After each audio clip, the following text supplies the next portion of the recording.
స్పీడ్గా వద్దు. అదిగో తమ్ముడు చూడు, అక్కడే అక్కడే.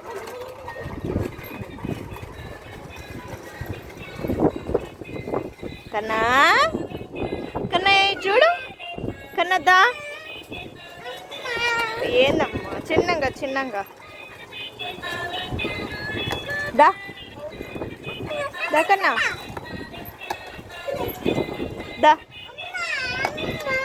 ఓందిమ్మా లేకాష్ దా కన్నా దా.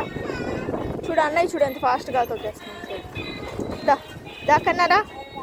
అదా కన్నా అటు వెళ్ళిపోతున్నాడు. లేకాష్ నీకేం చెప్పాను నేనా? తమ్ముడికి దూరంగా ఉండు. మూడేదో చిన్నగా. ఇదో కన్నా